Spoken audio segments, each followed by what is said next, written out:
Hello, and welcome to Mainer's Natter with RJ, transcending imagined differences.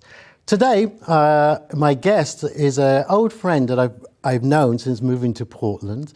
In fact, I was introduced to her initially because I was looking for an apartment, and she happened to rent the upstairs of her house, and I stayed with her for a year or so. We parted ways since then, but a few years back we reconnected in a surprising little gift that she gave me, which was a piece, an article in a newspaper that she works for, which I didn't know until she told me after. I had to figure that out. But today, my guest is here to talk about the times and what's happening right now, but also about her own history and perspective. So without much ado, let me introduce Melissa Pritchard as my guest. How are you doing? I'm well, thanks. I appreciate you having me. Mm-hmm. Oh, you're welcome. I wanted to start off with it's interesting how this came about.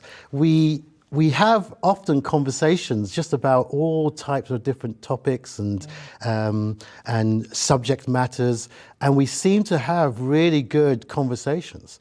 And I really recognized how here we are, two different people from different places that have come to move and settle in Maine to become our new Mainers in a sense, and recognizing what's going on right now.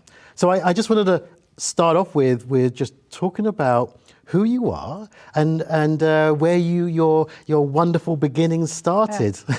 Well, I'm from Detroit, Michigan. And as we've been having these great conversations about Black Lives Matter and what's going on this year and how tumultuous these things have been, but we always have these great conversations about race. And reflecting on that, my childhood in Detroit, I was conscious of the race riots in 1967. I distinctly recall National Guard troops going down the main street, and there was a lot of racial awareness in my family and household in general. My parents were there was a lot of Black literature on the bookshelves. There was a lot of jazz being played, and my parents were very pro Martin Luther King. And there were often conversations about race, and it was tumultuous, right? Because I was raised to believe that civil rights was a great movement and a great thing, and prejudice was bad, and that these riots were going on and it was scary for a kid. Yeah.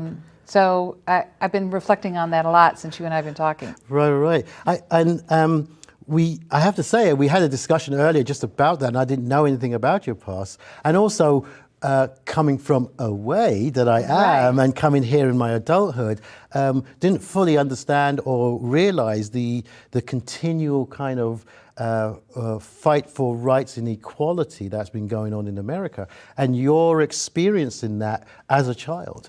Yes, and it being palpable. It was this thing people talked about, and seeing it on television. There was a Vietnam War going on, and there were protests, and you would see civil rights marches on television, and it had a lot of impact of my racial awareness as a child, that these politics mattered and they were happening, and people were standing up. Right. It was a time of great Americans standing up, creating change. How brilliant. I was reflecting on how at that time what was happening in London and then subsequently England.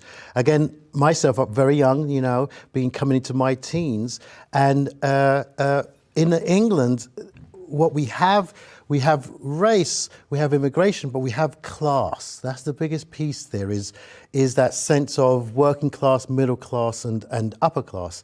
And really the two classes is around education, and the last class is really birthright. And so what our existential fight was really about, being heard as a working class party of people. So as we were growing up and becoming part of the school systems, there was no Black people that were in positions of power, very few, if any at all.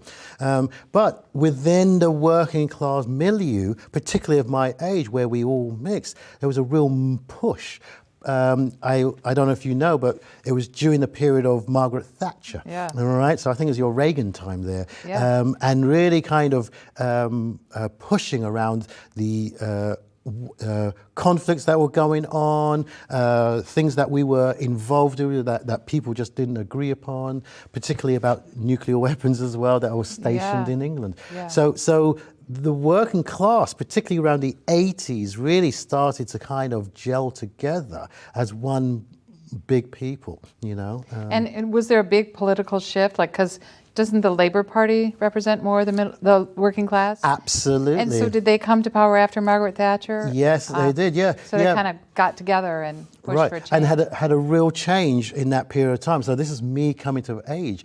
And I wanted to highlight how for myself and my people, and I mean all Brits, at an age it was music. The amalgamations of different sounds we had, from ska music to Boy George to a punk and reggae mixing together. That was ska music is. Black and white musicians playing together.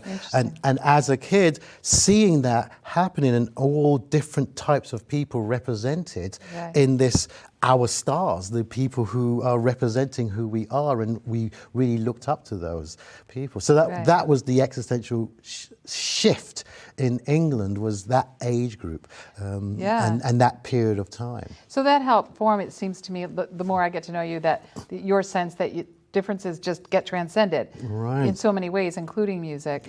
And I was sharing with you about how coming up in the early 70s as a preteen and young teenager, there was just this explosion of Black music, Black entertainment, Black pride, Black power, you know, and following after the riots, it was, again, really interesting to be coming up, to be a white American and thinking about race. And so the good news is we were seeing more Black faces on television, hearing more Black voices, and every girl I knew had a crush on Michael Jackson. And, you know, it was just so normalizing Blackness in American culture was really good. I think some of the naivety that I had, and I think maybe a lot of Americans had, is we just thought it was, oh, okay, so now everything's good. Right. And we're finding out, of course, it hasn't been good. Yeah. You and that kind of, you know, brings us up to, you know, you being here. What I recognize in America is that we go through these leaps or these existential times of awareness, but we end up kind of petering out, shall we say. It seems to go back into the milieu. But before we, you know, proceed, I wanted to kind of talk about, you know, your time in Maine and what brought you here, and how you find it right up until the present day, at least to the start of this year. Well, I moved from Detroit to New York City the day after I graduated, the day after I turned 18, actually. And I went to art school in New York City and lived with my grandparents. And I mean, what an experience to be 18 years old in New York City. It was great. Absolutely. And I was there for about 3 years. And I had to drop out of college. I ran out of money. And then my family was moving up to Boston. So I've kind of made my way up the East Coast. In Boston, I was there for a lot of years, 10, 12, I forget exactly. And I finished up college there at the museum school in Tufts. Excellent. Yeah, and it's great because I lived in a lot of different neighborhoods, and I just have to live in a city. I just think cities are so vibrant and alive. And then my ex-husband and I, we had 2 little kids, and we just didn't necessarily love where we were living.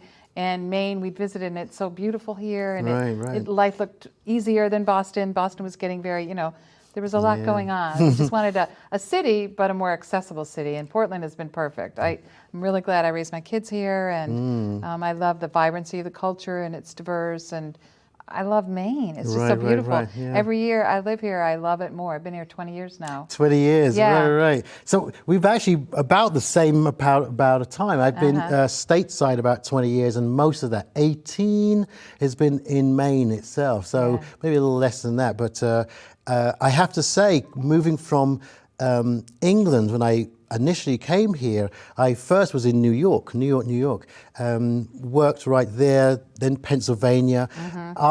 When I came over, I worked as a wilderness therapist. So I worked with adjudicated youth, I worked with basically young Americans is what I worked with. within the correction system, kind of given a last chance. And then moved to Arizona as well, and lived in Arizona for a little period of time as well, before moving up to Maine and settling in Maine. And what I find is that Maine is very much like how England is culturally, maybe Middle England. It's an interesting one. That is. Yeah, you wouldn't believe it. Compared to the rest of America, where America has its own style. But when you live in Maine, there is a what should I say? A je ne sais quoi, a beauty, a character that is different to the other parts of America. Don't you think part of that is there's a reserve Yes. in Maine, right? Reservedness, yes, yeah, you're right. There is, but I wanted to share this piece. Is my my time being here, and it still continues to be this way, is that my time in Maine has been the most inclusive and the most successful for me. As hard and easy that it is, I think I've been probably more accepted here than I have anywhere else in the United States. That is so interesting to me. Yeah, yeah. I mean, it's not contradictory per se, but it's just interesting because it's such a white state. Absolutely. And it's kind of, I find, it takes a while to get people to warm up. Yes. But you're really out there. You're very warm. So maybe people just warm up to you readily. Right. And I think Mainers are Mainers. Brits are the same. So they're friendly, but they'll keep you at bay until they figure out who you are. Yeah. And then and then you have a friend for life. Then you have a friend for life. Right. Yeah. They'll stop a bullet for you. Yeah. Almost. So Interesting. not that we have that many guns in England, but Right. but in that sense. So yes, it takes time for people to feel safe and comfortable with you, but as in general, more accepted than not. And I think that's what's brought me back, because I left and then came back to Maine. So I just wanted to kind of recognize that, one, as a black man being here from away, as they like to say in Maine, and how I've made my career and my life here, and I'm very passionate about that. Yeah. A little segue I wanted to add was, any immigrant that I see, any refugee that I see that comes over to America or even to Maine, has that same drive and that same passion. I haven't met any that haven't. And I just wanted to put that piece out there, is how much they are happy and excited about starting a new life in a safe place where there's a possibility of equality and happiness. Yes, and safety. And safety. Yeah, and education for their kids. Right. Yeah, exactly. and access to opportunity. Exactly. Yeah. That's exactly the same reason why my parents came over from Jamaica to England. So we're talking in the 50s, because of better education, for prosperity and possibility, and for them to be able to have something stable so they can look after their children, so they give their children opportunity, myself and my brother. So interesting. So it's troubling, though, isn't it, that there's such an anti-immigration thing happening right now? Yeah. Because as we all discussed a million times, we're all immigrants. Right. So why now? Isn't it interesting, right? Absolutely. That Black Lives Matter is rising and all this other conflict. It just thinks that the contrast, the dichotomy, it's polarizing. Right. And yet we're coming together in other ways, conversations like this. Yeah, absolutely. Right, and brilliant segue, because I wanted to talk about particularly this last year and the extraordinary things that have happened to awaken Americans of all types and kinds. For myself, I see this as this cultural existential shift, an awareness that has happened where a number of elements have happened, such as the pandemic. So that's thrown almost 40 million people out of work just in America itself. And the witnessing and the murdering of a black person filmed. This is where the media comes in. Right. It really came together in the sense that everyone suddenly woke up. Yeah. That's how it felt to me. Well, we were talking earlier about Detroit and historians tell us that television helped bring the civil rights movement to white Americans.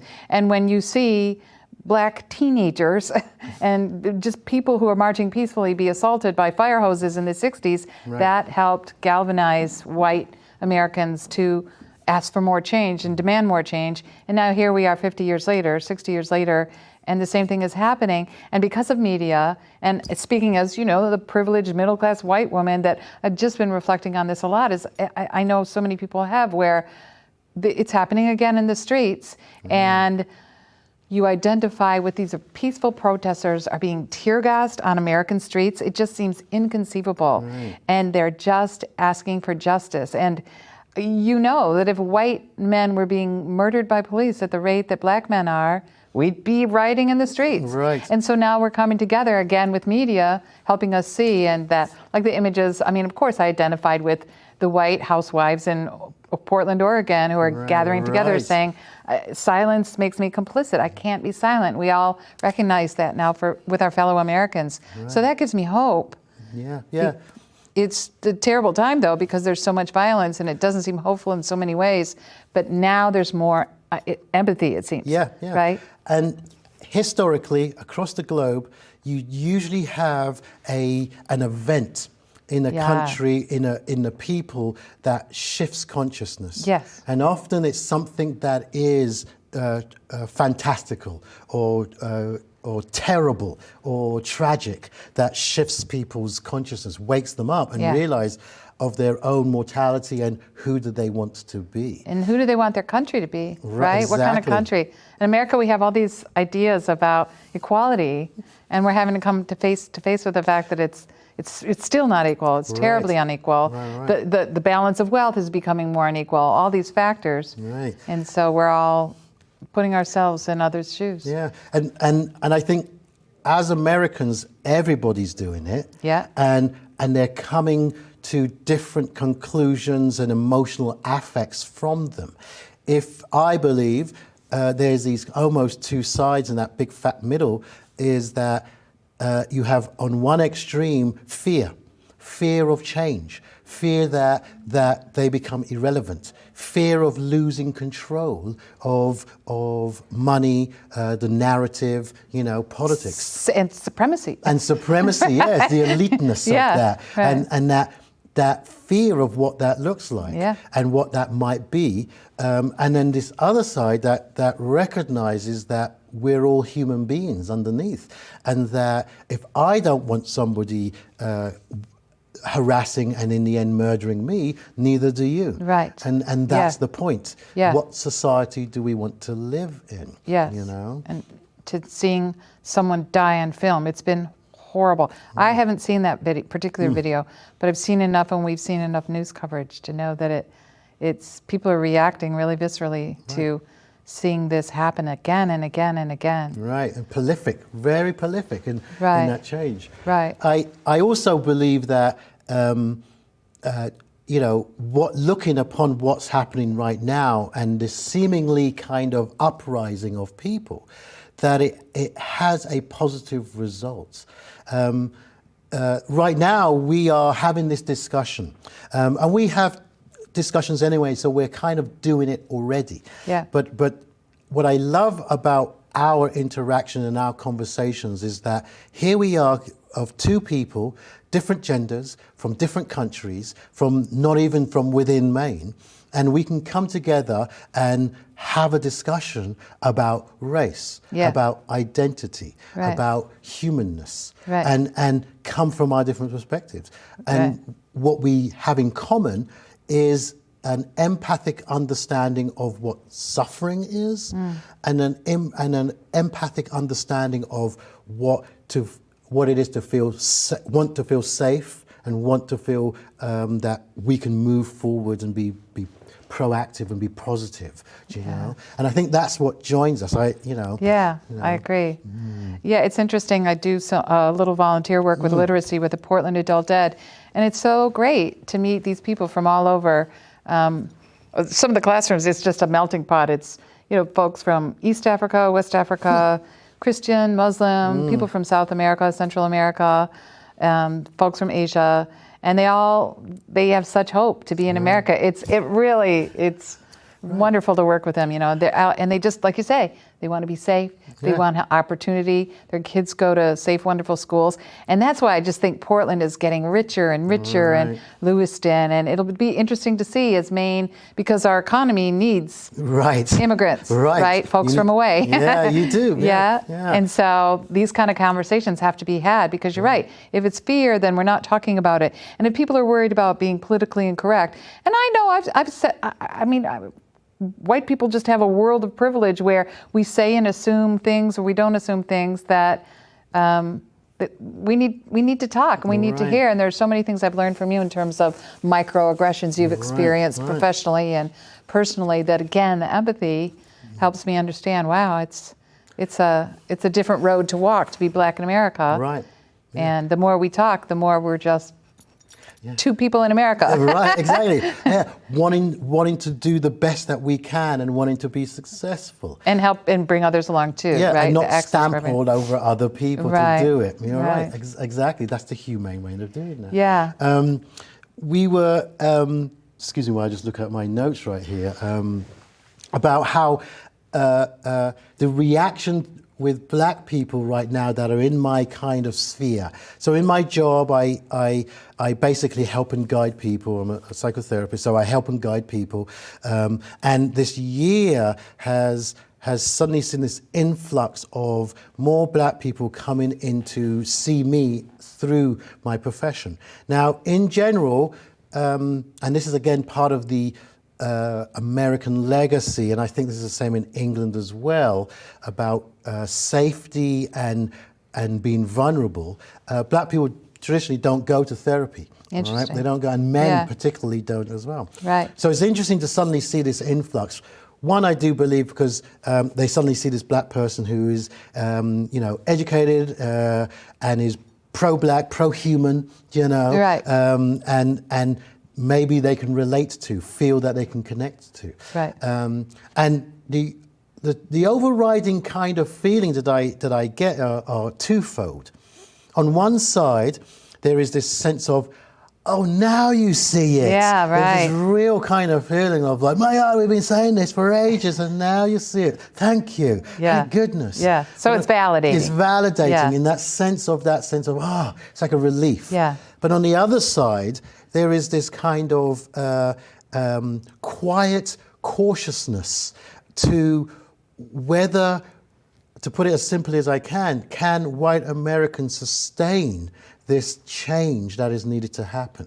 Right. In so many times in history, it is easy to distract Americans off from one thing to another, and so things don't always go to fruition. Right. So that's the two sides that I see on my side. That anyway. is interesting. Yeah. And you and I talk about that in terms of what can be sustained and how does change actually happen, and the smallness of conversations like this.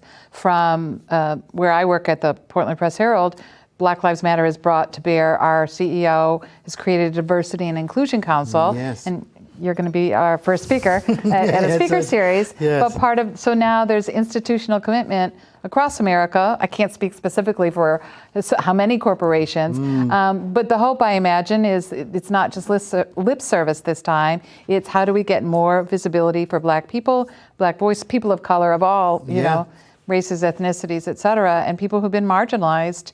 And I'm really encouraged to see that kind of commitment. I also am encouraged as a visual artist to see more and more Black art being featured. And this one piece I saw a while ago that I captured on a slide for this show is a portrait of Sally Heming with the Founding Fathers. And the artist, whose name is escaping me, it's Titus something, I forget, he's in the credit on the slide. He takes the painting and he crumbles up all the white men and he frames Sally Heming.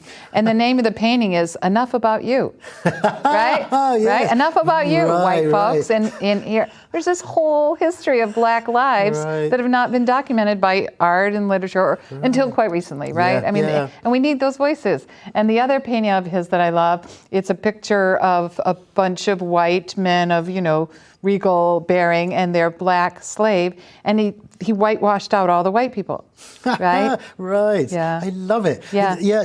These suddenly these Black people who have been invisible, throughout, Invisible. not catered for in American history, when really, they're the ones that built the country. Do you know, from the White House itself to all the fields, so you can have the money and tobacco and cotton and all those things. It's on their backs. Yeah, it's literally built on their backs. Yeah, literally born their backs. And the best art in America is from black people. Right. And jazz is the greatest American art form there is. And how they got ripped off again and again. I mean, that's the thing that I think just must be so frustrating is why do we keep ripping black people off? Yeah. You know, we've created whiteness. And the class of England we've created here with white. Right. Whiteness is a class unto itself. Right. And it has to be broken down. You're right. And that's really scary, too. Yeah, right? exactly, because it's change. Right. It's change, and what does that mean for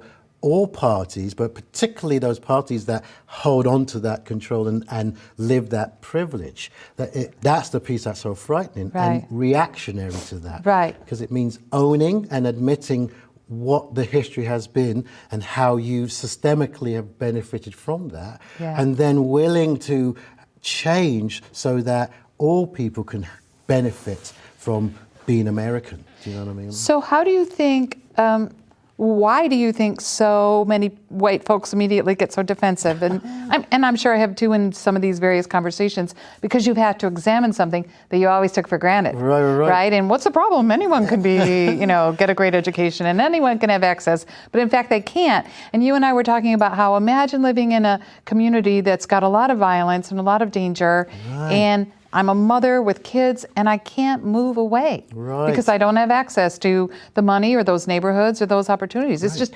denied, for many people of color.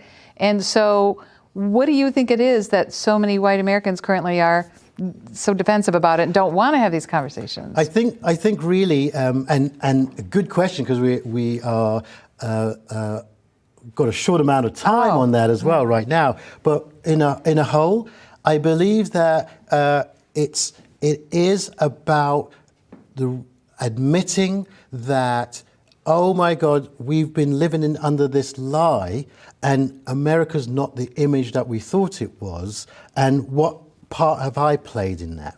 And that takes a lot. Just as a psychologist, that takes a lot to come to. So it's much easier to be defensive than it is to own that. That takes a lot of maturity and a level so that you can actually hold that and then work with that. Right. You know, and I think that's the hardest piece. Right. And work with it productively. And work with it productively. And get away from blame or trying to take responsibility, and accountability is different than blame. And maybe people, if they can pull away from that and more toward, okay, let's have more of these conversations. Let's make institutional commitments to change. You're right. And exactly see where we go from here. Right. I have to stop right here, just because this is an amazing conversation. Yeah, really fun. I have to stop right here just because of the time. But I hope that actually that we get to come back here and continue this conversation about culture, race, identity, and the future of particularly Maine, New England, and then the United States, at least from our perspective. So yes, thank you. That would be great. Thank you for having me. You're welcome. It's really fun. And thank you for being here, and thank you for this show. Very live and electric, and half an hour is never enough, but I hope you'll join us again to continue this conversation at another time, and we'll speak to you again later. Thank you for joining us. Brilliant. Well that was done. good, wasn't that? Yeah.